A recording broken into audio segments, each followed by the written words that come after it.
I am Liam, 32 years old. 3 years ago, my own flesh and blood watched my entire life burn to the ground and refused to hand me a single drop of water to put out the flames. Tonight, I was about to serve them a cold, hard lesson in power, right in the middle of a crowded, high-end steakhouse. While I was sitting quietly at the far end of the table, trying to swallow down years of humiliation, my father stood up, raised his crystal wine glass, and pointed it directly at my older brother. He told 20 of our closest relatives that my brother was his real son, the successful one, and thanked God he wasn't a wasted potential like me. They all laughed right in my face. But there is one thing they absolutely did not know. They had no idea that my wife and I had spent the last 3 years building a silent financial empire, and the very company they were bragging about no longer belonged to them. And very soon, they would be staring down the barrel of their own ruin. Before I tell you exactly how I dismantled their arrogant dynasty piece by piece, please hit that like button if you believe that karma never misses an address. And let me know where you are watching from in the comments below. Now, let us go back to the exact moment the nightmare began. The private dining room at the Wellington Steakhouse was designed to make people feel important. The walls were lined with dark mahogany wood. The lighting was a warm, expensive amber, and the chandeliers above us looked like they belonged in a palace. My father, Richard, had booked the entire back room to celebrate the recent corporate promotion of my older brother, Marcus. The air was thick with the smell of roasted garlic, aged prime rib, and the suffocating stench of old money arrogance. I sat at the very edge of the long oak table. They had placed me right next to the swinging doors of the kitchen, a physical representation of where I stood in the family hierarchy. Every time a waiter pushed through the doors, a rush of hot air and the clatter of dirty dishes washed over me. It was a deliberate seating choice. In my family, proximity to my father was the ultimate currency, and I was entirely bankrupt. Marcus sat at the head of the table, directly to my father's right. Marcus was the undisputed golden child. He wore a tailored Italian suit that cost more than my first car. He wore a heavy gold Rolex on his wrist, making sure to flash it every time he reached for his expensive Cabernet. He had parked his brand-new white Lamborghini Aventador right at the front entrance, tipping the valet a $100 bill just to keep it in plain sight of the front windows. Marcus was the newly appointed vice president of Dalton and Ross, a massive corporate conglomerate that my father treated with religious reverence. Every single one of my aunts, uncles, and cousins leaned toward Marcus as if he possessed the secrets to the universe. They asked him for insider tips on real estate investments. They asked him how to maximize their 401k portfolios. They desperately wanted to ensure they remained in his good graces, heavily anticipating the day the family inheritance would be divided. I looked down at my plate. The perfectly cooked steak suddenly looked completely unappetizing. I felt a familiar, heavy stone of anxiety settling deep in my stomach. I hated these dinners. I hated the constant, unspoken comparisons. But I had promised my wife, Elena, that we would attend this one. I had promised her that tonight would be the final time we ever had to endure this specific brand of torture. Elena sat quietly beside me. She wore a simple, beautifully cut black dress. She did not need flashy designer logos to announce her presence. She possessed a quiet, unshakable confidence that terrified my family because they could never understand it. She reached under the heavy linen tablecloth and rested her hand gently on my knee. Her touch was warm and incredibly grounding. Suddenly, my father tapped his crystal glass with a silver spoon. The sharp, high-pitched ringing cut through the low hum of conversation. The 20 relatives immediately fell silent, turning their faces toward the patriarch of the family. My father stood up. He smoothed the lapels of his suit and looked down the length of the table. He intentionally let his gaze slide right past me, treating me as if I were a stain on the carpet. "Family," my father began, his voice booming with theatrical authority. "We are gathered here tonight to celebrate exceptionalism.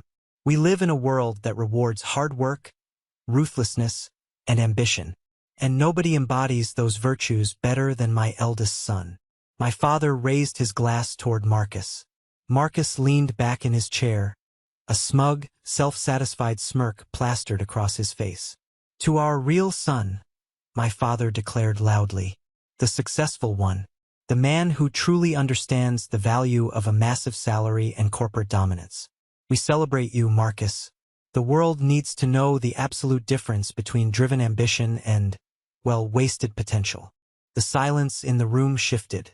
It morphed from respectful attention to a cruel, collective judgment. My father's eyes finally locked onto mine, and they were filled with nothing but cold disdain. Every single head at the table turned to look at me, the pitying glances, the second-hand embarrassment. My aunt cleared her throat awkwardly. My cousin averted his eyes, suddenly fascinated by the pattern on his butter knife. My own mother, sitting across from my father, simply tightened her grip on her napkin and looked down at her lap. She had spent 30 years choosing my father's wealth over her children's well-being, and she was not going to break that pattern tonight. Marcus leaned forward, resting his elbows on the table. The diamonds on his cufflinks caught the amber light. "So, Liam," Marcus called out, his voice dripping with condescending pity, "what is it you are doing these days?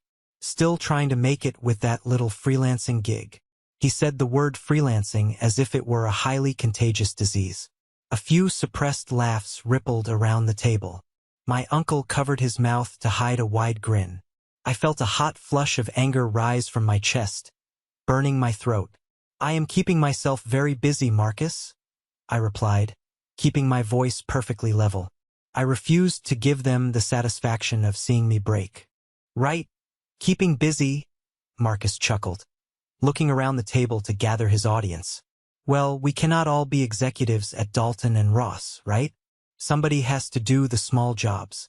But listen, Liam, if you and Elena ever decide to start a family, and you realize you need a real college fund for your kids, let my assistant know.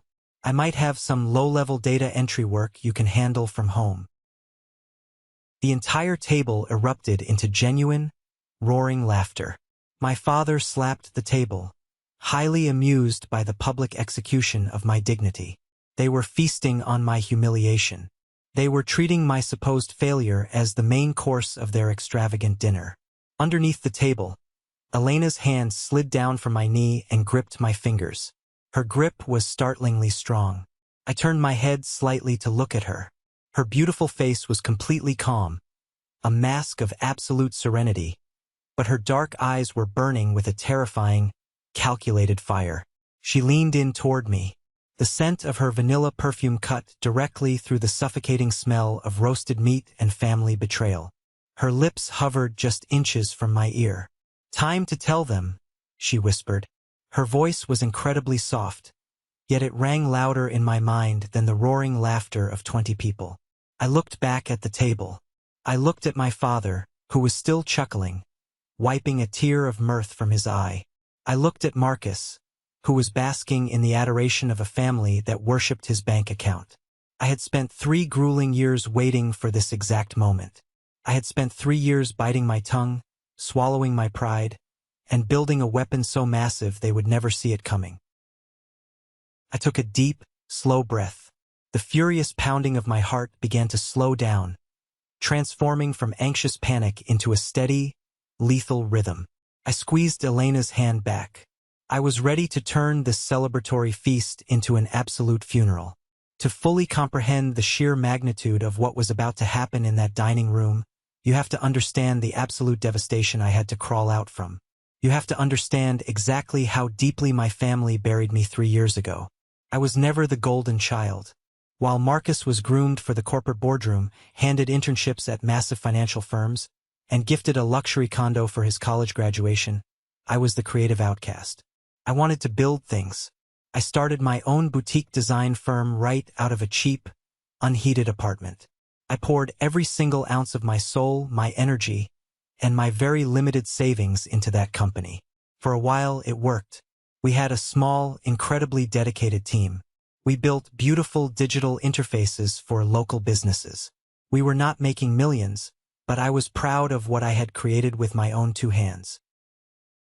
Then, a brutal economic downturn hit our sector. 3 of my biggest clients filed for bankruptcy within the exact same month. They defaulted on massive contracts. Overnight, my cash flow completely vanished. I was staring down a mountain of operational debt, office lease payments, and a payroll I absolutely could not meet. I sold my car. I maxed out every single credit card I owned. But it was not enough. The walls were closing in, and I had nowhere else to turn. I swallowed the massive pride I had carefully guarded my entire life and drove a rented, beat-up sedan to my father's sprawling estate in the wealthiest suburb of the city. I remember walking into his expansive, oak-paneled study. The room always smelled of imported leather, expensive scotch, and aged cigars. My father sat behind a massive mahogany desk, reviewing highly confidential real estate portfolios. I stood before him like a beggar. I placed my detailed business recovery plan, my financial projections, and a legally binding loan agreement on his desk. I was not asking for a handout. I was asking for a secured loan with a high interest rate, fully backed by a lawyer. I just needed enough capital to bridge the gap for 3 months until new contracts cleared. My father did not even glance at the meticulously prepared documents. He simply leaned back in his heavy leather chair, steepled his fingers, and stared at me with an expression of profound, crushing disappointment. "Liam," my father said, his voice laced with icy condescension, "I warned you from the very beginning that art and digital design were not real businesses. They are hobbies for people who cannot handle the rigorous demands of the corporate world. You decided to play at being a businessman and you lost the game. I am certainly not going to throw my hard-earned money into a sinking ship just to protect your fragile ego. Dad, it is strictly a temporary cash flow crisis," I pleaded, absolutely hating the desperate tremor in my own voice. "I have new clients lined up for the 3rd quarter. I just need a lifeline. I will pay you back every single cent with interest." "Absolutely not," he snapped, his tone turning completely ruthless. "You want to learn how the real world operates? This is exactly it. Failure carries heavy consequences. If I bail you out now, you will never learn. Maybe when you lose everything, you will finally understand what it takes to be a ruthless winner like your brother Marcus. I refuse to finance your mediocrity." He waved his hand, dismissing me like a stray dog begging for scraps. I walked out of his mansion knowing my fate was sealed. 2 brutal weeks later, I had to look my loyal employees in the eye and lay them all off. I filed for corporate bankruptcy. The bank seized my business accounts. I was evicted from my apartment because I could not make the rent. I hit the absolute, unforgiving bottom of human existence. I remember sitting on a park bench in the freezing rain, counting loose quarters just to buy a cheap cup of instant noodles, wondering if my life was completely over. During this darkest period of my life, my family did not offer a single shred of comfort. In fact, they used my spectacular failure to elevate themselves. The very month I lost my company, Marcus purchased his first Lamborghini. He intentionally drove it past the cheap, rundown motel I was forced to live in, just to ensure I saw the glaring difference between us. When the family gathered for Thanksgiving dinner that year, my father spent 3 agonizing hours delivering a speech about how Marcus had ruthlessly outmaneuvered a rival executive to secure a promotion at Dalton and Ross. He framed Marcus as a conqueror. He framed me as a cautionary tale. Nobody at that table asked how I was surviving. Nobody offered me a place to sleep. I was a ghost, a living disappointment they used to make themselves feel vastly superior. They entirely wrote me off. They assumed I would just curl up and accept my role as the family failure. But they made one catastrophic miscalculation. They severely underestimated the sheer, terrifying motivation of a man who has had everything stripped away from him. That was the exact year I met Elena. I was sitting in a crowded, noisy coffee shop, using their free internet to blindly apply for low-level corporate jobs. I was exhausted, bitter, and completely hollowed out. Elena was rushing past my table and accidentally spilled half of her iced coffee onto my only clean shirt. Instead of muttering a quick apology and running away, she immediately sat down across from me, handed me a stack of napkins, and insisted on paying for my dry cleaning. She looked at my laptop screen, saw the endless rejection emails, and asked me a simple question. What exactly are you trying to build? I do not know why, but I poured my heart out to a complete stranger. I told her about the bankruptcy, the crushing debt, and the absolute betrayal of my own family. I fully expected her to nod politely and leave. Instead, Elena looked me dead in the eyes, her gaze incredibly sharp and piercing. Failure is just raw data, Liam, she said, her voice steady and commanding. It tells you exactly where the weak points are. You do not cry over a collapsed building. You study the rubble and then you build a fortress. Now close that browser. Let us get to work. Elena was a genuine force of nature. She owned a small, struggling tech startup that had brilliant back-end engineering but a completely unworkable user interface. I possessed the exact design expertise she desperately needed. We formed a partnership right there in that coffee shop. We merged her brilliant coding with my high-end design architecture. We worked 20-hour days for 2 straight years. We lived on cheap takeout food, black coffee, and pure, concentrated spite. We built an agency that provided seamless, comprehensive digital transformations for massive corporate clients. Our synergy was unstoppable. When we landed our first multimillion-dollar contract with a global logistics firm, we did not celebrate with champagne. We immediately reinvested every single dollar. We bought lucrative commercial real estate in up-and-coming districts. We acquired smaller, specialized tech firms to absorb their patents. Our revenue did not just grow, it absolutely exploded. We became highly influential, silent power players in the city's elite financial sector. And through it all, we kept my family completely in the dark. Whenever my mother bothered to call me once every 6 months, I kept my answers incredibly vague. I told her I was still struggling with freelance work. I told her money was tight. I intentionally fed them the exact narrative they desperately wanted to hear. Let them think I was weak. Let them think I was beneath them. It provided us with the perfect camouflage to orchestrate our ultimate strike. Because while Marcus was busy spending his massive corporate salary on customized suits, VIP bottle service at nightclubs, and maintaining a lifestyle he could barely afford, the very company that provided his status was quietly bleeding to death. Marcus was wildly arrogant, but he was fundamentally incompetent. He had filled the executive ranks at Dalton and Ross with his drinking buddies. He alienated crucial, long-term clients with his aggressive frat house negotiation tactics. The company's profit margins had been in a terrifying freefall for 3 consecutive quarters.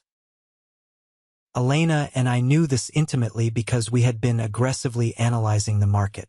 We utilized our vast resources to hire elite forensic accountants and private investigators.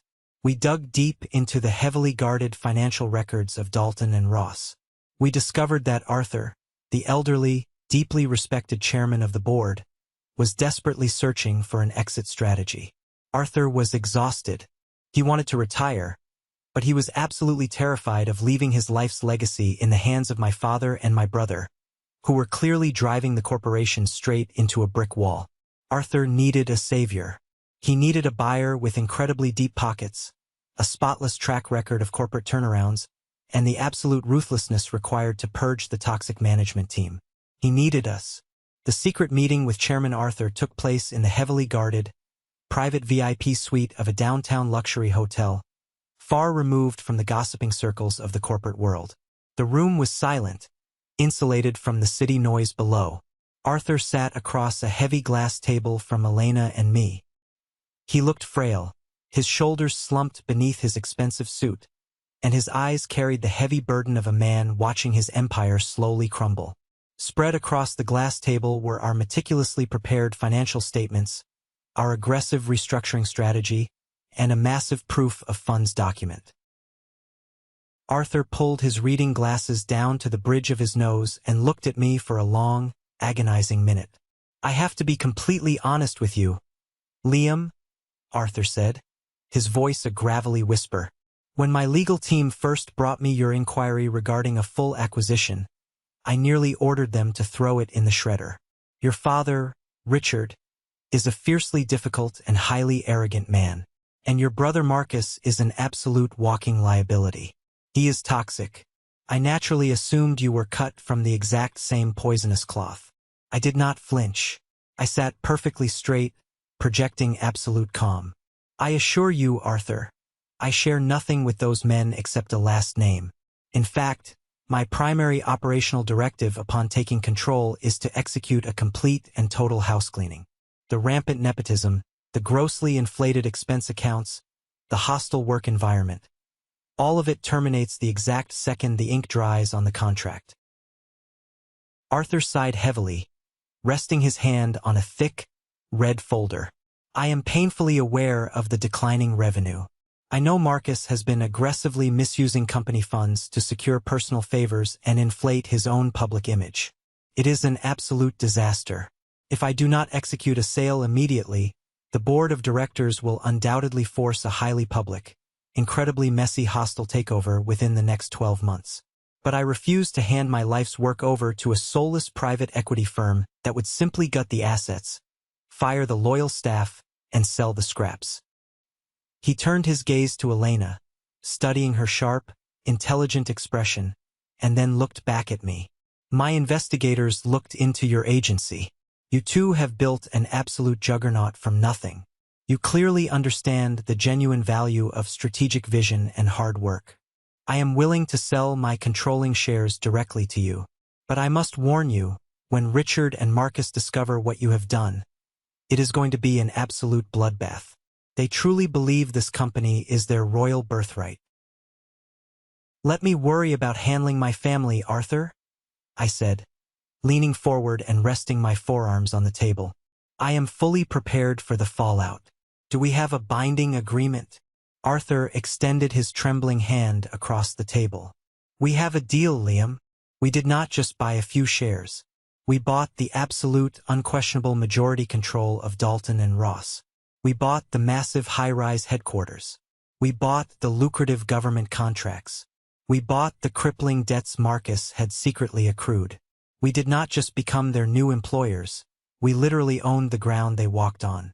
The massive transfer of power and wealth was locked down behind ironclad non-disclosure agreements, legally sealed until the upcoming mandatory board meeting on Monday morning. Which brings us crashing right back into the suffocating atmosphere of the Wellington Steakhouse. The sharp clinking of silverware against fine china. The overwhelming smell of roasted meat and expensive wine. The cruel, mocking laughter of my father and my brother echoing off the mahogany walls. Time to tell them, Elena had whispered. I reached out and placed my linen napkin carefully on the table, smoothing the edges with deliberate slowness. The slight, out-of-place movement caught my father's eye. He frowned deeply, clearly annoyed that the designated family failure was daring to interrupt his grand, self-congratulatory speech. Did you have something important to add to the conversation, Liam? My father demanded, his tone dripping with heavy sarcasm and utter disdain. Perhaps you want to offer Marcus some crucial advice on how to stretch a $20 bill at the grocery store? More vicious snickers erupted from the cousins sitting across from me. I did not raise my voice. I did not yell. I did not show a single ounce of the furious anger burning inside my chest. I simply looked directly at my father, my facial expression completely blank and utterly unreadable. Actually, Dad, I do have something to add to this celebration, I said, my voice cutting through the ambient restaurant noise like a freshly sharpened scalpel. It is a very funny thing regarding the future of Dalton and Ross. Marcus rolled his eyes dramatically, throwing his hands up in the air. Oh, here we go. The brilliant freelancer is going to give the vice president corporate strategy advice. Somebody please get a notebook and a pen. It changed ownership last week, I stated, the words dropping from my mouth like heavy lead weights. The laughter in the private room died instantly. It was as if someone had pulled a vacuum switch and sucked every single molecule of oxygen out of the space. My father slowly lowered his crystal wine glass, his thick, graying eyebrows knitting together in deep confusion. What exactly are you talking about? My father demanded, his voice dropping a full octave, a hint of genuine uncertainty creeping into his tone. Arthur has absolutely not sold the company. We would have been notified. I am a senior consultant. Marcus is the vice president. We would know. Elena leaned forward gracefully, resting her elegant forearms on the heavy oak table. Her voice was incredibly smooth, perfectly calm, and absolutely terrifying in its certainty. He did sell it, Richard, Elena stated, locking her dark eyes directly onto my father. Every single voting share, every corporate asset, every subsidiary. The legal paperwork was completely finalized and filed last Friday afternoon. Marcus suddenly slammed his open palm onto the table, making the expensive silverware rattle violently against the plates. That is a pathetic lie. That is absolute garbage. Liam, who supposedly bought it. Some shady shell corporation? I am the acting vice president. Absolutely nobody breathes oxygen in that building without me signing off on it. You will find out all the exact details on Monday morning at the emergency board of directors meeting. Marcus? Elena replied, not breaking eye contact, her voice as hard as diamond. Your executive assistant already confirmed the mandatory calendar invite. You might want to check your corporate phone. Marcus practically ripped his sleek smartphone out of the inner pocket of his tailored suit jacket. His thumbs frantically swiped across the illuminated screen. The silence in the dining room was so absolute you could hear the faint hum of the air conditioning unit. I watched intently as the color rapidly drained from my older brother's face. His usually tan skin suddenly looked sickly and gray. His mouth opened slightly, but no sound emerged. Marcus? My father barked, real panic finally bleeding into his authoritative voice. Marcus, what the hell does the email say? Marcus slowly raised his head, his eyes blown wide with a sickening mixture of absolute horror and complete disbelief. He looked like a man who had just watched his own execution order being printed. It is a formal notification of a complete ownership transfer. A mandatory all-hands executive meeting is scheduled for Monday at exactly 9 a.m. My father's crystal glass hit the table with a sharp, heavy thud. Dark red wine sloshed violently over the rim, staining the pristine white tablecloth like a pool of fresh blood. He turned his furious, burning gaze back to me. Who? My father growled, the thick veins in his neck bulging aggressively against his silk tie. Who bought the company, Liam? Tell me right this second. I sat back in my chair, feeling a profound, terrifying sense of absolute calm wash over my entire body. I looked directly at the man who had systematically torn down my self-worth, who had viciously laughed at my darkest moments of bankruptcy, who had treated me like dirt on his shoe for my entire adult life. You stood up tonight and said you were incredibly proud of your real son, I said softly, but the words echoed violently in the dead silent room. You should be very, very careful about who you classify as real dad, because it turns out, the son you constantly overlook, the son you publicly mock, is the exact same man who just legally signed your future paychecks. The silence that followed that statement was absolute poetry. Nobody dared to breathe. My aunt's hand trembled so violently she dropped her fork onto her plate with a loud, piercing clatter. My mother quickly covered her mouth with both hands, her eyes wide with shock and terror. Marcus looked like he was going to physically vomit right onto his expensive prime rib. I stood up slowly, calmly buttoning the front of my jacket. Elena stood up gracefully beside me, looking absolutely radiant and completely untouchable. Please enjoy the rest of the dinner, I said to the room of frozen statues. It is entirely on me. I reached into my pocket, pulled out a heavy, black titanium American Express card, and threw it onto the table. It landed with a sharp smack right next to the spilled red wine. We turned around and walked out of the private dining room. We did not look back. As the heavy wooden doors swung shut behind us, violently cutting off the suffocating silence of my treacherous family, I finally took a deep, cleansing breath of the cool night air. I genuinely thought the worst part of the war was over. I thought the sheer shock of the revelation would paralyze them into absolute submission. I was so incredibly, dangerously wrong. I did not sleep a single second that night. The heavy adrenaline was still pumping relentlessly through my veins, feeling like battery acid burning in my chest. The echoing silence of that restaurant dining room clung to my skin like thick smoke. I stood alone by the large kitchen window of our quiet suburban home the next morning, watching the sun slowly crest over the horizon, painting the morning sky in dark bruises of deep purple and violent orange. My cell phone had been vibrating aggressively against the granite countertop since midnight. I had 37 missed calls from my father. I had an endless stream of furious, completely unhinged text messages from Marcus demanding I answer the phone. I ignored every single one of them. Elena walked into the kitchen barefoot, wearing one of my oversized dress shirts, holding 2 steaming mugs of black coffee. She walked over and handed me a mug, her facial expression completely unreadable. "They are going to come here," she said quietly, taking a slow sip of her coffee, her eyes scanning the quiet street outside our window. "I know they are," I replied, staring at the empty road. People like my father and my brother absolutely cannot tolerate a loss of control. Their massive pride will not allow them to simply sit still and wait until Monday morning. They need to lash out. Right on cue, the security camera notification on our front gate chimed loudly through the house. I turned and looked at the digital security monitor mounted on the kitchen wall.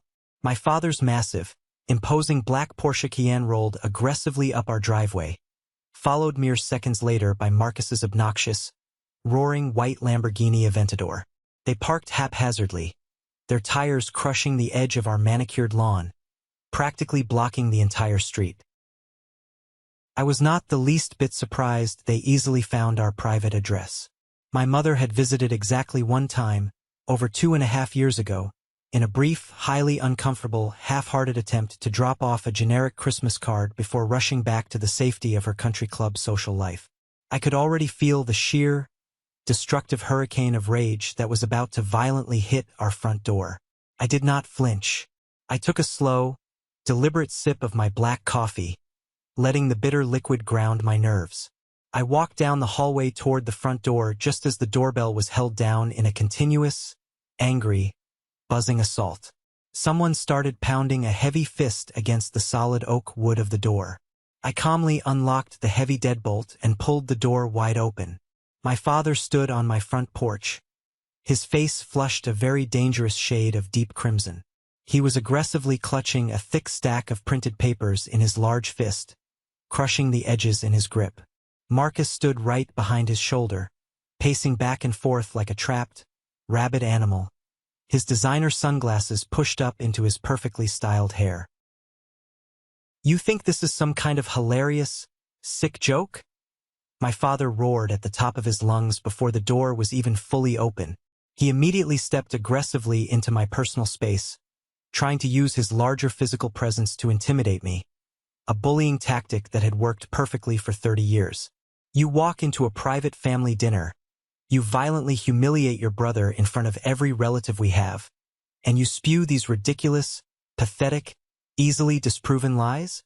Good morning to you too, Dad," I said, leaning casually against the doorframe, absolutely refusing to yield a single inch of physical space to him.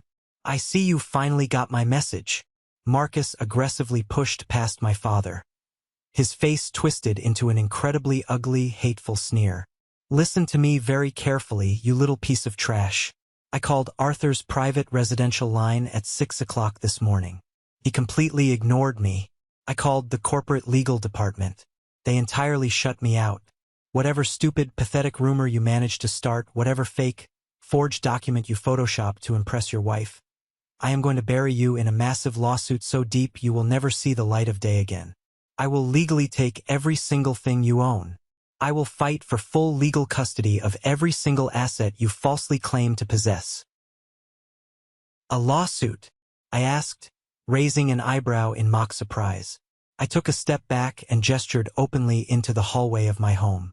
"Please, come inside. Let us discuss this impending lawsuit calmly over a fresh pot of coffee." My father aggressively stomped over the threshold into the entryway, bringing the suffocating smell of expensive cologne and pure, unadulterated rage right into my sanctuary. Marcus followed closely behind, glaring at our modest, tasteful furnishings as if they were infected with a disease. Do not play your stupid little games with me, Liam, my father snarled, violently throwing the crushed stack of papers onto my entryway console table. There is absolutely no physical way Arthur sold Dalton and Ross to a failure like you. You are a bankrupt freelancer.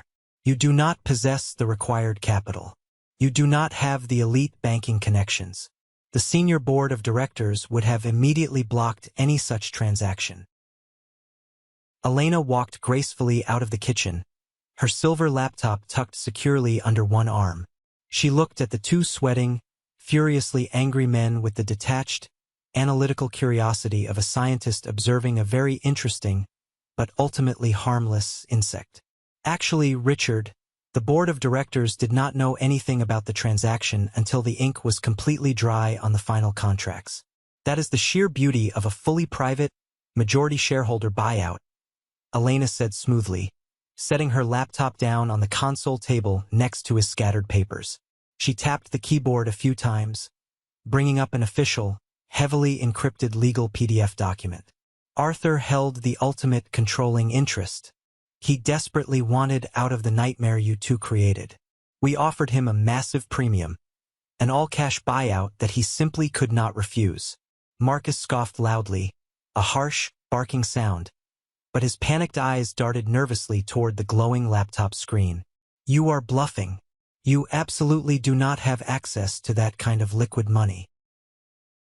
Check your corporate executive email right now, Marcus, Elena said, her voice dropping all pretense of social politeness, becoming cold and commanding. The corporate legal department just unlocked the detailed transaction files for the senior executive team 5 minutes ago. Read it. Marcus yanked his smartphone out of his pocket again. His hands were shaking so violently he nearly dropped the expensive device onto the hardwood floor. He scrambled to unlock it, his breath coming in short, erratic, panicked gasps. He tapped the screen, opening his secure corporate email application. I stood in silence and watched him read. I watched his wide eyes rapidly scan the dense legal jargon, the binding corporate signatures, the undeniable, concrete proof of his own spectacular downfall. The remaining color completely vanished from his face. He looked like a man who was about to suffer a massive heart attack right in my hallway. This is massive corporate fraud, Marcus stammered wildly, his voice cracking under the intense pressure. This transaction has to be totally illegal. The contract is completely ironclad, Marcus, I said, taking a deliberate step forward. I was no longer the scared, bankrupt kid begging for a desperate loan in his study. I was the absolute master of the board. Arthur was looking to retire. We simply showed him our extensive investment portfolio. We showed him our flawless track record of completely rebuilding failing tech companies. And much more importantly, we showed him the highly confidential internal financial audit of your specific department. My father's head snapped violently toward me, his eyes wide. What internal audit? The exact audit that mathematically proves Marcus has been aggressively bleeding the corporate accounts dry just to fund his lavish, pathetic lifestyle, I said, letting the heavy words hang in the air like a descending guillotine blade. The luxury client dinners that literally never happened. The wildly inflated executive expense reports. The shady commercial real estate deals that suspiciously funneled massive commissions directly to his fraternity friends. Arthur knew everything, and he specifically chose to sell the entire empire to me, simply to save his life's legacy from being utterly destroyed by your precious golden boy. My father slowly turned and stared at Marcus, a flicker of genuine, terrifying panic finally crossing his eyes for the very first time in his life. Marcus, look at me. Is this true? Marcus took a terrified step backward, his back hitting the wall of my hallway. Dad. No, you have to listen to me. It is completely out of context. They are maliciously manipulating the accounting numbers to frame me. My father turned back to face me, his large hands curling tightly into fists at his sides. You planned this massive betrayal entirely behind my back. You waited in the shadows for 3 entire years, plotting this elaborate scheme, just to violently ruin your own family. You made absolutely sure I had nothing left to lose, Dad. Do you remember that day in your study? I met his furious, burning gaze without blinking a single time. You laughed in my face when I was facing bankruptcy.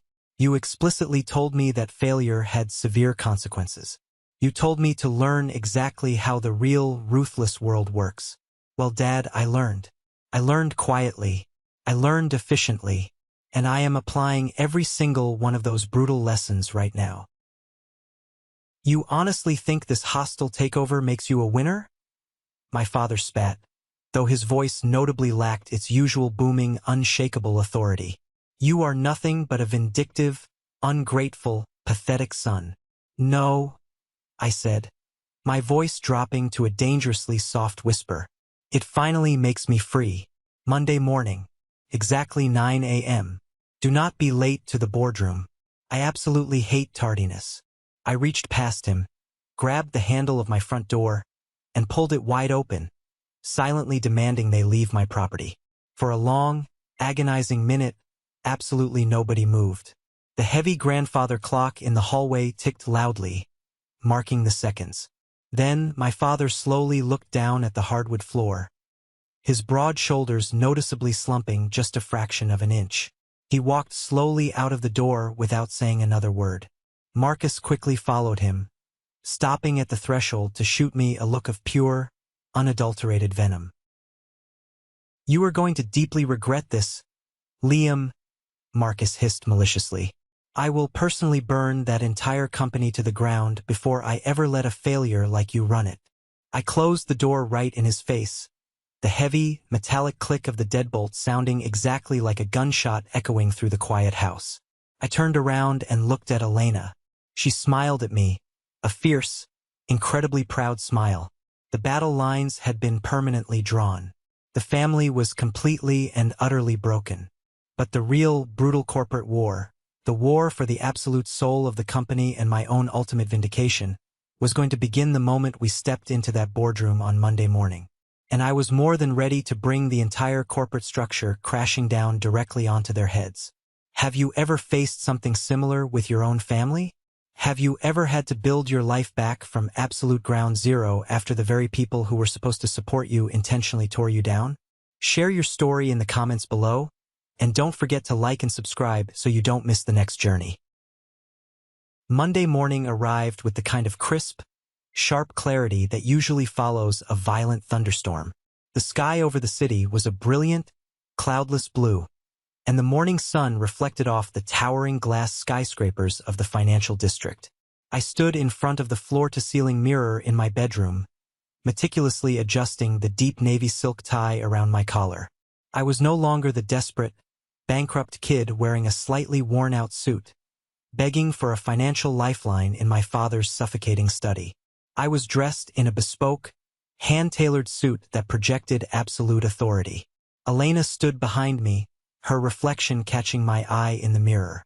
She was wearing a stunning, razor-sharp charcoal blazer, looking like an incredibly dangerous corporate assassin. We did not exchange a single word. We did not need to. The battle lines had been drawn over the weekend, and today was the day we were going to completely level the battlefield. We drove to the Dalton and Ross corporate headquarters in absolute silence.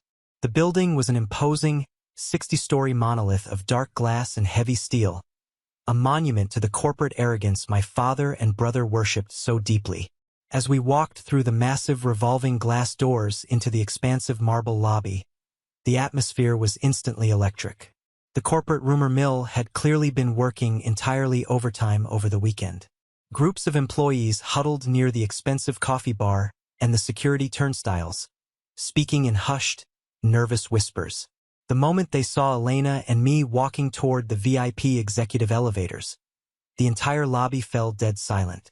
Security guards, who had previously been instructed by my brother Marcus to never allow me past the front desk, immediately stepped aside and respectfully swiped their master keycards to open the private elevator bank for us.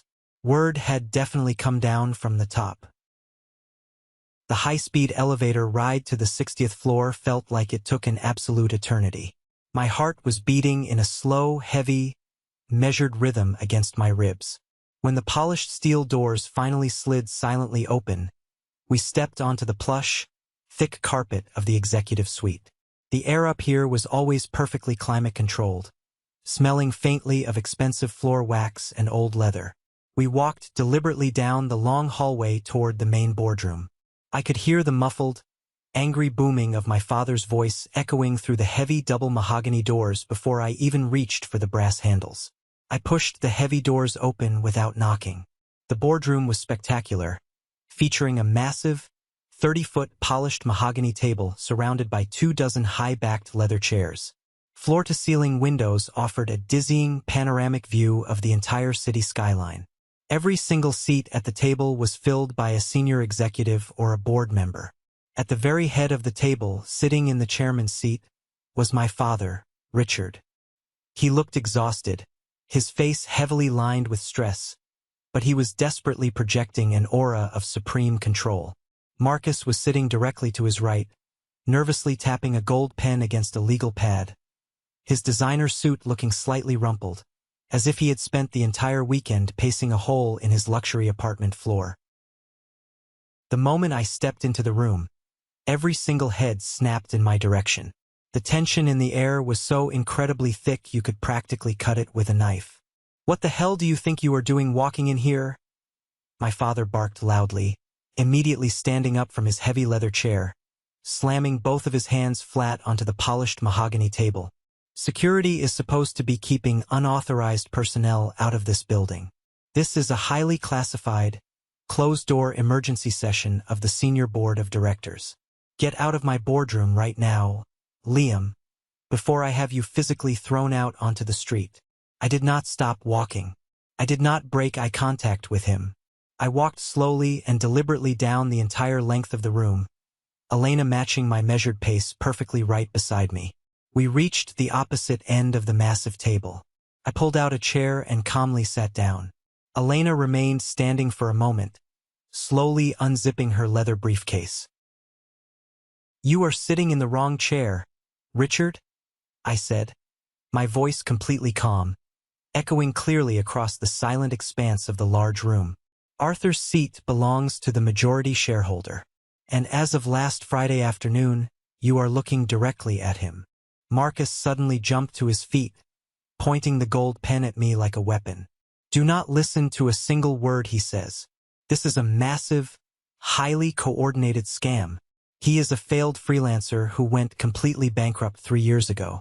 There is absolutely no legal way he secured the capital required for a corporate acquisition of this massive scale. He is trying to orchestrate a fraudulent hostile takeover, and we are already preparing a massive lawsuit to have him thrown in federal prison." The other executives shifted incredibly uncomfortably in their expensive leather chairs. Some of them looked nervously at my father, waiting for him to assert his dominance, while others looked directly at the thick, heavy legal binders Elena was currently pulling out of her briefcase. Elena systematically slid 5 massive, heavily bound legal documents down the length of the polished table. They stopped directly in front of the senior legal counsel and the chief financial officer. "Those are the fully executed, legally binding transfer agreements," Elena stated. Her voice as hard and cold as absolute ice. "Fully vetted, fully notarized, and completely finalized by the Securities and Exchange Commission. Every single voting share previously held by Chairman Arthur has been legally transferred to our holding company. We are not here to ask for your permission to take over. We are here to officially inform you that we already have." The senior legal counsel, a gray-haired man who had worked for Dalton and Ross for 20 years, slowly opened the first binder. He adjusted his reading glasses and scanned the top page. The entire room waited in agonizing silence as his eyes darted back and forth across the dense legal text. He flipped to the signature page. He stared at it for a long, heavy moment. Then he slowly took off his glasses, looked directly at my father, and let out a long, defeated breath. "Richard," the lawyer said quietly, his voice trembling slightly, "the signatures are completely authentic. The SEC filing codes are fully verified in the global database. He owns it. He owns the absolute majority. They own the entire company." My father's face immediately drained of all its color, turning a horrifying shade of ashen gray. He slowly sank back down into the large leather chair, the fight completely leaving his body as the sheer, crushing weight of reality finally crashed down upon him. He stared blankly at the mahogany table, completely unable to process the absolute destruction of his lifelong corporate dynasty. But Marcus was absolutely not ready to surrender. His massive ego simply would not allow it. "This is completely unacceptable," Marcus screamed at the top of his lungs, his face turning a furious shade of bright purple. He slammed his fist onto the table. "I am the vice president of this corporation. I have dedicated years of my life to building this brand. I have personally secured massive real estate contracts. You cannot just walk in here and steal my massive salary, my guaranteed promotion, and my entire future. I demand an immediate injunction. You have not built a single thing in your entire pathetic life, Marcus," I said, my voice rising just enough to effortlessly cut through his hysterical screaming. "You have done nothing but aggressively tear this company apart from the inside out to fund your own desperate need for attention." I turned my attention to the opposite side of the table. "Victor, please take the floor." Victor, the chief financial officer of Dalton and Ross, a man who had looked physically sick with stress for the past 6 months, slowly stood up. He had a thick stack of printed financial reports clutched tightly in his hands. He refused to look at Marcus, keeping his eyes firmly fixed on the paperwork. Following the strict directives of the new majority ownership, Victor began, his voice echoing nervously in the quiet room. "I was instructed to release the findings of the highly confidential internal financial audit that has been secretly running for the past 3 weeks. The numbers are extremely disturbing." Marcus froze completely, his eyes widening in absolute, terrifying panic. "Victor, shut your mouth right now. You are bound by a strict non-disclosure agreement. I am your direct superior." "Not anymore, he isn't," I interrupted coldly. "Keep reading, Victor. Tell the entire board exactly where the corporate profits have been going." Victor cleared his throat and continued reading from the detailed report.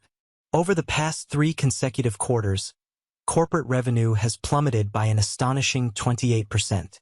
This severe decline directly correlates with the aggressive expansion of the vice president's discretionary spending accounts. We have uncovered heavily inflated expense reports for luxury international travel that yielded absolutely zero client contracts. We have discovered massive corporate funds being illegally diverted to cover private country club memberships, luxury vehicle leases, and exclusive private parties." The room completely erupted into shocked, angry murmurs. The other executives glared furiously at Marcus, realizing that his reckless, selfish behavior was directly threatening their own livelihoods and their hard-earned corporate equity. Victor raised his voice to be heard over the rising anger. Furthermore, the recent commercial real estate acquisition in the downtown district, a deal aggressively championed by Marcus, was executed at 30% above the actual market value. Our internal audit proves that the massive broker commission for that specific deal was secretly funneled directly to a shell company owned by one of Marcus's former college fraternity brothers. The vice president has been systematically bleeding the corporate accounts dry. He has practically bankrupted the employee pension fund. He has put everyone's salary, everyone's retirement, and everyone's college fund savings at severe, immediate risk. The silence that followed the CFO's brutal presentation was heavy, dangerous, and absolutely lethal. The illusion of the golden child was completely shattered into a million irreparable pieces. My father sat frozen in his chair, his eyes locked onto Marcus in a state of sheer, absolute horror. The golden son, the man he had constantly praised as a ruthless, successful corporate conqueror, was nothing more than a cheap, incompetent thief who was actively destroying his legacy. "Marcus," my father whispered, his voice cracking with genuine, devastating heartbreak, "tell me this is a lie. Tell me you did not steal from our own employees." Marcus backed away from the table, desperately looking around the room for a single ally, but he found nothing but cold, furious glares. "Dad, it is completely complicated. You have to spend money to make money in this industry. It was just a temporary cash flow strategy. I leaned forward, resting my elbows on the table, steepling my fingers together in the exact same dismissive gesture my father had used on me 3 years ago in his study. "There is absolutely nothing complicated about embezzlement, Marcus," I stated firmly. "You are completely finished." My father slowly turned his head to look at me. The arrogance was completely gone. The booming, authoritative voice was totally absent. He looked like a very old, very tired, completely broken man. "So," my father said, his voice barely a whisper, "what is your grand plan now, Liam? You have publicly humiliated us. You have exposed everything. I assume you are going to aggressively fire us both right here, in front of the entire board? Have security physically drag us out of the building like common criminals? Is that the brutal revenge you have been planning for 3 years?" The entire boardroom held its collective breath, waiting for the final, bloody execution. They fully expected me to drop the axe. They expected me to be exactly like the men I was currently replacing. I looked at my father for a long time. I felt the heavy, intoxicating pull of absolute vengeance. It would be so incredibly easy to utterly destroy them right now. "No," I said, my voice incredibly soft, but carrying a weight that commanded total absolute silence. "I am absolutely nothing like you, Dad. I do not need to publicly destroy people to feel powerful." I stood up from my chair and buttoned my suit jacket. Effective immediately, Marcus is completely stripped of his title as vice president and his massive executive salary is permanently terminated. Furthermore, you, Richard, are removed from the position of chairman of the board. However, neither of you are being fired today. The shock that rippled through the room was palpable. Even Elena looked at me with a slight hint of surprise, though she quickly masked it with a proud smile. "You are both going to remain with Dalton and Ross," I announced clearly, making sure every single person in the room heard the exact terms of their punishment. "You will be retained on extremely strict, heavily monitored 6-month contracts as low-level external consultants. You will have absolutely no executive decision-making power. You will have zero access to corporate funds. You will report directly to me, and you will spend the next 6 months watching me meticulously fix every single catastrophic mistake you made. You are going to sit in a small office and learn exactly how not to destroy a company from the inside out." Marcus looked like he was going to violently explode. "I will absolutely never work as a lowly consultant for you. I will quit right now." "If you quit today, Marcus," Elena smoothly interjected, her voice dripping with lethal legal authority, "we will immediately hand the CFO's detailed internal audit directly over to the federal authorities and file a massive criminal lawsuit for corporate embezzlement. The choice is entirely yours. A small, heavily monitored cubicle or a federal prison cell. Take your pick." Marcus collapsed back into his chair, utterly defeated, the realization of his complete and total trap finally washing over him. My father simply lowered his head into his hands, unable to look anyone in the eye. I turned around and walked toward the heavy mahogany doors. "The new executive restructuring plan will be distributed via email by noon. Thank you all for your time. Let us get back to work." As Elena and I walked out of the boardroom, the sound of hesitant, but rapidly growing applause began to fill the room behind us. I had not just won the battle. I had completely redefined the rules of the war. But the desperate remnants of a dying dynasty are always the most dangerous, and I was about to learn that a cornered animal will use absolutely any dirty trick to survive. The illusion of peace lasted for exactly 48 hours. Tuesday had been an incredibly productive day. Elena and I officially moved into the massive, glass-walled executive penthouse office on the top floor of the Dalton and Ross building.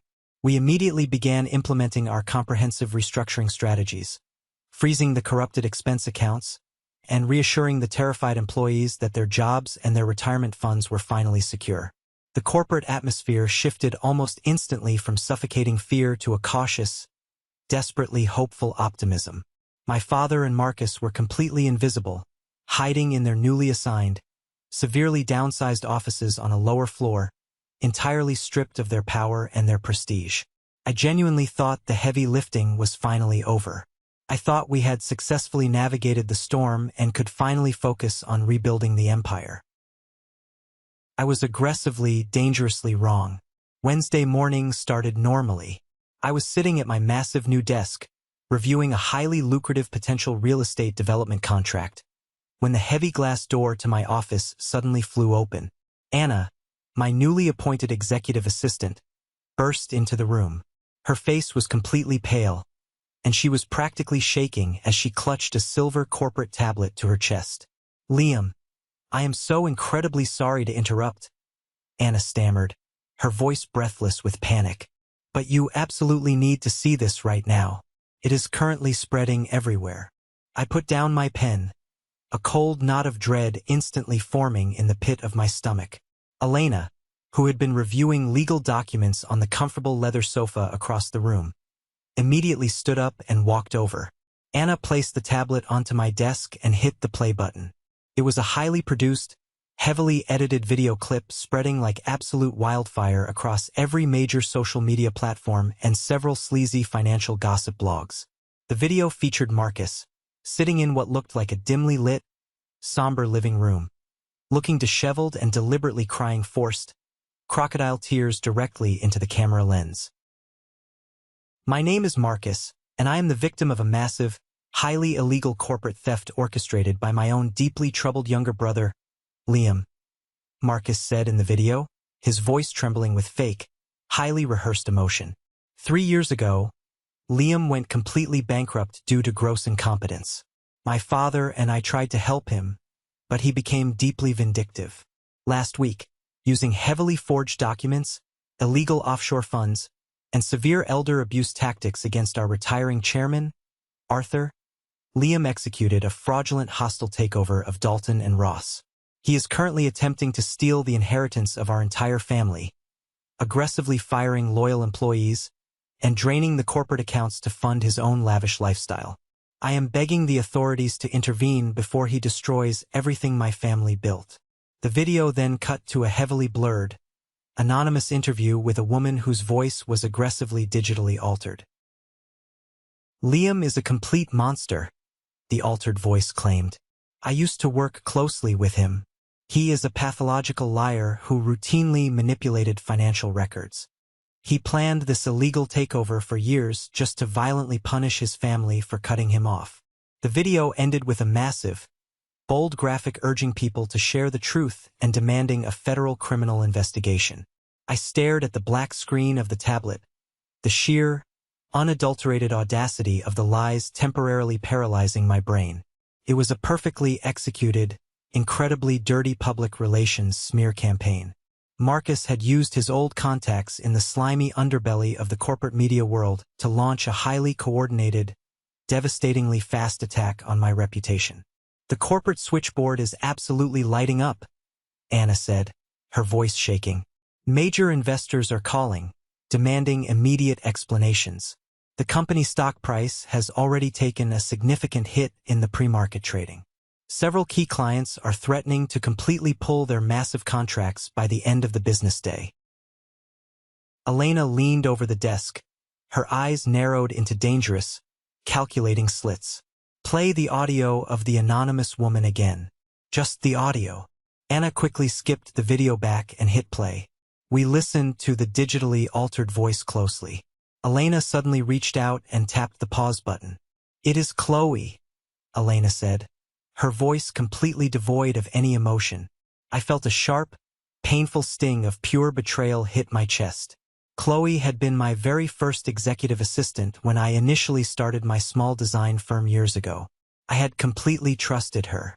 But when the firm hit severe financial trouble, I caught her actively stealing from the petty cash fund and quietly selling our proprietary client contact lists to rival agencies. I had fired her quietly, choosing not to press criminal charges simply out of pity. Clearly, Marcus had somehow tracked her down, realized she held a deep grudge, and heavily paid her off to be his star anonymous witness in this fraudulent smear campaign. The door to the office opened again, and Harrison, our brilliant, aggressively sharp senior corporate lawyer, walked into the room. He did not look panicked. He looked like a highly trained predator who had just spotted his prey. I assume you have both seen the absolute garbage fire currently circulating on the internet? Harrison asked, dropping a thick leather briefcase onto the glass table. Marcus has officially crossed the line from corporate incompetence into massive, highly actionable criminal defamation. How bad is the immediate fallout, Harrison? I asked, forcing my voice to remain completely steady. I absolutely refused to let Marcus see me sweat. It is a highly aggressive PR nightmare, Liam, Harrison admitted, opening his briefcase. The media loves a scandalous family drama. They love the narrative of the bitter, bankrupt younger brother stealing the family inheritance and ruining the golden child. We are already preparing a massive, multi-million-dollar defamation lawsuit against Marcus and whatever cheap media outlet he used to publish this garbage. But a lawsuit will take months to litigate in the courts. We do not have months. If we do not kill this false narrative right now, the investors will completely panic, the board will force a vote of no confidence, and the company will bleed out by Friday. I walked over to the floor-to-ceiling window and looked out at the sprawling city. I thought about the 3 agonizing years I spent crawling out of the dark hole of bankruptcy. I thought about the relentless humiliation I suffered at the steakhouse. Marcus was desperately trying to drag me right back into the mud, using the exact same manipulative tactics of public humiliation that my father had taught him. But I was absolutely not playing their game anymore. I was playing my own. We are not going to hide behind a slow legal lawsuit, I said, turning around to face the room. My mind was completely clear, the strategy rapidly forming with lethal precision. We are going to cut the head completely off the snake in broad daylight. Anna, contact the corporate press office immediately. I want an emergency, live-streamed press conference scheduled in the main lobby auditorium for exactly noon today. Invite every single major financial news outlet in the city. Tell them the new CEO of Dalton and Ross is going to address the fraud allegations live. Anna nodded frantically and literally ran out of the office to make the calls. I turned to Harrison. I need the fully verified, unredacted SEC financial transfer documents. I need the forensic accounting reports detailing Marcus's embezzlement. And most importantly, I need the secure USB drive that Arthur gave us during the final signing. Harrison smiled, a sharp, dangerous grin. I have it all right here, ready to be deployed. We are going to legally incinerate him. At exactly 11:55 a.m., I stood behind the heavy curtain of the main lobby auditorium. The large room was completely packed with aggressive reporters, flashing camera bulbs, and eager bloggers looking for blood. The loud, chaotic murmuring of the crowd sounded like a swarm of angry hornets. Elena stood right beside me, holding my hand tightly, her presence a constant, unbreakable anchor. Ready to end this? She whispered. Let's burn it down, I replied. I walked out from behind the curtain and stepped confidently up to the wooden podium. A massive barrage of camera flashes temporarily blinded me, and several aggressive reporters immediately started shouting loud, accusatory questions about elder abuse, stolen inheritance, and corporate fraud. I did not yell over them. I simply stood silently at the podium, projecting absolute, unshakable authority, until the heavy silence in the room forced them to quiet down and listen. False narratives spread incredibly fast when the absolute truth threatens fragile, pathetic egos. I began, my voice amplified by the microphone, echoing powerfully across the massive auditorium. This morning, a highly edited, completely fraudulent video was released by my brother, Marcus, accusing me of illegal corporate theft and elder abuse. I am not here to offer you emotional denials. I am here to offer you absolute, undeniable facts. I pressed a button on the podium remote. The massive digital screen behind me instantly lit up, displaying the heavily redacted, but clearly authentic, Securities and Exchange Commission transfer documents. Document 1, I stated firmly, the fully executed, federally verified transfer of majority shares. Notice the signatures. Notice the absolute lack of coercion. This was a standard premium cash buyout. I pressed the button again. The screen shifted to display the highlighted sections of the internal CFO audit, clearly detailing Marcus's massive, illegal discretionary spending and fraudulent real estate deals.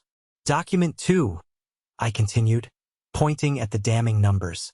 The internal financial audit proving that the former vice president, Marcus, was aggressively embezzling millions of dollars in corporate funds to sustain his personal lifestyle, putting the salary and college fund accounts of every single employee in this building at severe risk.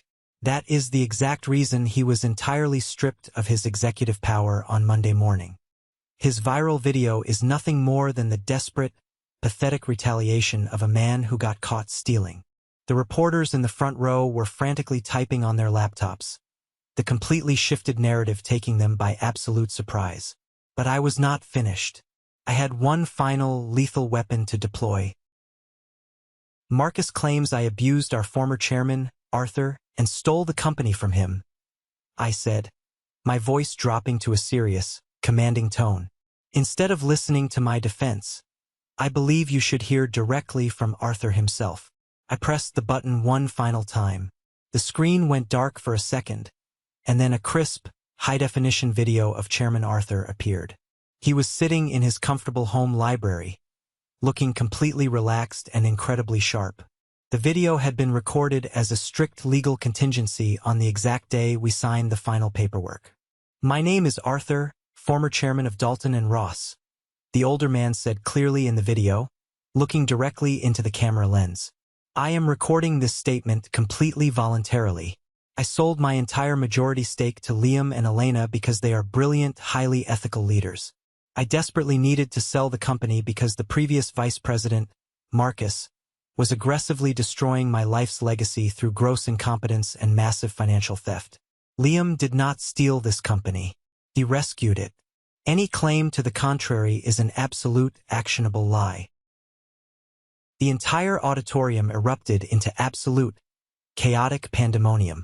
Reporters were literally shouting over each other, demanding more details about Marcus's embezzlement. The flashing cameras went into a complete frenzy. I looked out over the chaotic sea of journalists, and my eyes naturally tracked to the very back of the massive room. Standing near the heavy exit doors, wearing dark sunglasses and a trench coat to hide his identity, was Marcus. He had desperately snuck into the press conference, hoping to gleefully watch my public destruction. Instead, he was watching his own absolute, inescapable execution. Even from that massive distance, I could see his jaw trembling violently. He was completely pale, sweating profusely under the harsh auditorium lights. He realized in that exact, crushing moment that the Golden Child narrative was permanently dead. He was not a victim. He was a publicly exposed corporate thief, and there was absolutely nowhere left to hide. I stared directly at him across the massive room. I did not smile. I did not gloat. I simply let the absolute weight of the truth crush him into the floor. Marcus panicked. He turned around, aggressively shoved a reporter out of his way, and bolted out the heavy exit doors, fleeing the building like a terrified, beaten animal. I leaned closer to the microphone, cutting through the shouting crowd. Family can be incredibly complicated, but this corporation is absolutely no longer a dysfunctional family playground. It is a highly ethical, transparent business. The era of corruption is completely over. Thank you. I stepped away from the podium and walked off the stage. The heavy flashbulbs continued to pop like fireworks behind me. The smear campaign was completely dead. The truth was out, and the massive, rotting empire of my father and brother had finally completely collapsed into dust. The immediate aftermath of the explosive press conference was unlike anything the corporate world had ever witnessed. Within mere hours, the entire narrative violently completely flipped. The sleazy financial blogs that had eagerly posted Marcus's fake video were aggressively scrambling to delete the content, desperately issuing public retractions to avoid the massive, multimillion-dollar defamation lawsuit our lawyer, Harrison, had immediately filed on our behalf. The company's stock price, which had dangerously dipped in the early morning trading, violently surged upward as major institutional investors aggressively reacted to the absolute transparency and the ruthless efficiency of the new management team. The toxic, suffocating dark cloud that had hung over Dalton and Ross for years was completely blown away. As I walked through the heavily populated corporate hallways that afternoon, the atmosphere was entirely transformed. Employees who had previously kept their heads down in absolute terror of Marcus's unpredictable temper were now openly smiling. Several people actually stopped me in the corridor to quietly thank me for exposing the embezzlement that had been secretly threatening their hard-earned pension and college fund accounts. For the very first time in my life, I wasn't just existing in the shadow of my family's massive empire. I was the one actively saving it.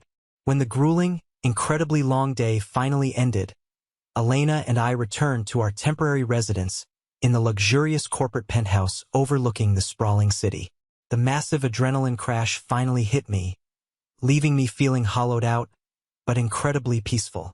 I poured 2 glasses of expensive scotch and walked out onto the expansive glass balcony. The cool night air felt incredibly clean. The millions of city lights flickered below us, looking like a vast ocean of glowing stars. Elena walked out onto the balcony and stood quietly beside me. She took the glass of scotch from my hand, but instead of drinking it, she set it down on a small glass table. She reached into the pocket of her blazer and pulled out a small, incredibly elegant velvet box. "I know we have been heavily focused on saving this massive corporation," Elena said softly, the city lights reflecting beautifully in her dark eyes. "But I absolutely did not want you to forget the original dream that brought us together in that cheap coffee shop." She handed me the velvet box. I slowly popped the lid open. It wasn't expensive jewelry. It wasn't a watch. Resting on the dark velvet cushion was a single heavy brass key. "What is this?" I asked, looking up at her in deep confusion. "It is the master key to a completely vacant, fully renovated commercial real estate building in the Arts District." Elena smiled, a genuine, glowing smile. "I quietly purchased the deed 3 weeks ago. It is the new, permanent headquarters for your boutique design firm. The one that carries your name, your vision, and your absolute integrity.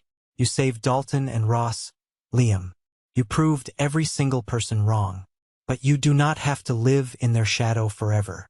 Let this massive corporate machine run itself. It is finally time for you to build your own legacy." My chest tightened, a massive wave of raw, overwhelming emotion completely flooding my system.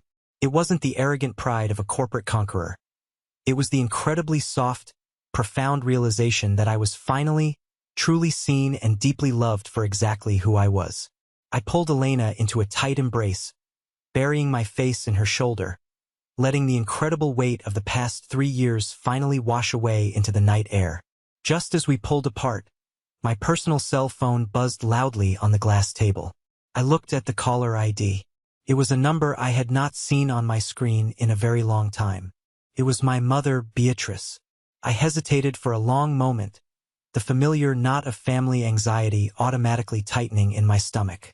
I assumed she was calling to hysterically beg for mercy for Marcus, or to angrily demand that I apologize to my father for completely ruining their public reputation.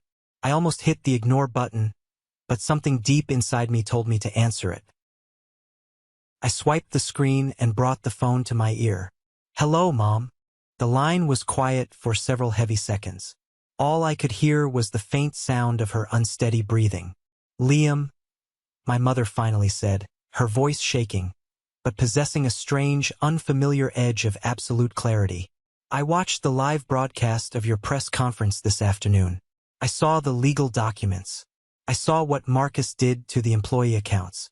And I saw exactly how your father reacted when he realized his precious golden boy was a complete fraud. Mom, I did not want it to happen like this in public," I said cautiously. "But they gave me absolutely no choice. Do not apologize to me, Liam. Do not ever apologize for defending yourself against them," she interrupted, her voice gaining sudden, unexpected strength.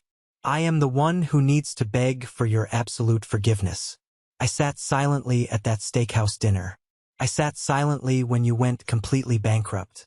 I traded my courage and my voice for a comfortable life in a massive house, and I allowed my husband to emotionally destroy my youngest son. I have been a profound coward." I leaned against the glass railing, completely stunned by her raw honesty. "Mom, I am leaving him, Liam," she stated firmly, dropping an absolute bombshell that completely shattered my understanding of our family dynamic. "I packed my bags 3 hours ago. I have completely moved out of the estate. I have retained a ruthless, highly aggressive divorce lawyer, and we are heavily auditing his hidden offshore accounts to ensure I get every single penny of my rightful half before he tries to hide the assets. I am filing the official divorce papers first thing tomorrow morning." I was completely speechless. The woman who had been a passive ghost my entire life was finally fighting back. "I am so incredibly proud of the man you have become, Liam," she continued, her voice breaking with genuine, heavy emotion. "You did not just expose their massive corruption. You finally exposed the absolute rot at the center of this family. You gave me the courage to finally escape my own prison. I love you. I will call you when the dust settles." She hung up the phone before I could even formulate a response. I slowly lowered the phone, staring blankly out at the glowing city skyline, the massive, immovable pillars of my childhood, my father's absolute authority, my brother's untouchable golden status, my mother's silent, passive complicity, had all completely collapsed in the span of a few incredibly chaotic days. The empire was burned to the ground, but from the ashes, something entirely new and incredibly healthy was finally beginning to grow. 6 months later, the crisp autumn wind was actively stripping the bright orange leaves from the trees lining the city streets. The strict, 6-month consulting contracts I had aggressively forced upon my father and brother officially expired at 5 p.m. on a Friday. I did not throw a party. I did not go down to their small, heavily monitored office to gloat over their absolute defeat. I simply instructed the corporate security team to quietly escort them out of the building, completely permanently revoking their access badges and demanding the return of their corporate laptops. It was a silent, deeply pathetic end to their massive reign of terror. There was no grand funeral for their corporate careers. They simply faded away into absolute irrelevance. The incredible fallout of their sheer arrogance caught up with them almost immediately. Marcus, completely stripped of his massive executive salary and his totally unearned prestige, was utterly incapable of maintaining his wildly lavish lifestyle. The bank aggressively repossessed his obnoxious white Lamborghini Aventador right out of his luxury apartment parking garage. Without the heavy protection of our father's massive influence, Marcus discovered exactly how the real corporate world treats an exposed embezzler. He was entirely blacklisted from every major financial firm in the city. Last I heard through the corporate grapevine, the former vice president was working a miserable, low-level middle management job at a terrible, failing logistics company, struggling to pay off a massive mountain of legal debt, with absolutely zero hope of a future promotion. He was finally living the exact nightmare of mediocrity he had constantly mocked me for. My father, Richard, faced a significantly quieter, but arguably much more devastating downfall. The highly aggressive divorce proceedings initiated by my mother completely eviscerated his hidden wealth. Her ruthless lawyer legally froze his assets, publicly exposing decades of shady real estate investments and hidden offshore accounts. Stripped of his obedient wife, his golden child's false success, and the absolute power of the Dalton and Ross chairmanship, my father simply completely retreated from society. He sold the massive suburban estate and permanently relocated to a small, isolated cabin near a remote lake upstate. He spends his days completely alone with his massive regrets, finally forced to confront the harsh reality that he had aggressively built his entire life on a foundation of cruelty and manipulation, and it had left him with absolutely nothing. As for me, I am standing on the outdoor rooftop terrace of the beautiful new building Elena purchased for me. The massive sign above the entrance bears the name of my own independent design agency. Business is absolutely booming. Dalton and Ross is thriving under the incredibly capable leadership of Elena and the newly promoted executive board, running with absolute transparency and ethical integrity. I poured myself a simple cup of coffee and leaned against the brick parapet, looking out over the bustling city streets below. I spent so many years consumed by a deep, dark anger. I wanted absolute, violent revenge. I wanted to actively humiliate my family the exact same way they had constantly humiliated me. I wanted to aggressively scream in their faces and completely destroy their lives. But as I stood there in the quiet morning light, I realized that true, profound success doesn't actually come from violently beating your enemies into the ground. It comes from entirely removing their toxic power over your own mind. I didn't destroy my father and brother. Their own sheer, blinding arrogance and massive greed destroyed them. I simply held up a giant, legally binding mirror and forced the entire world to look at their true reflection. The absolute greatest victory I achieved wasn't taking over a massive, multimillion-dollar corporation. The greatest victory was completely breaking the generational curse of toxicity. It was proving to myself that I could hold absolute, ultimate power without ever becoming the cruel, manipulative monster my father desperately wanted me to be. I learned that establishing ironclad boundaries is not an act of weakness. It is the ultimate act of self-preservation. Some incredibly deep wounds never fully heal, but they eventually stop actively bleeding, and they teach you exactly how to live a deeply authentic, honorable life. Let's pause for a moment. Thank you for staying with me this far. You're truly amazing. Please help me by liking the video and commenting the number 1 below so I know you've been here with me until this point. This not only helps more people discover this story, but also lets me know that my experiences mean something to someone. Your support is the greatest motivation for me to keep sharing the rest of this journey. Have you ever faced something similar with your own family? Have you ever had to establish incredibly firm boundaries with the very people who were supposed to love you the most?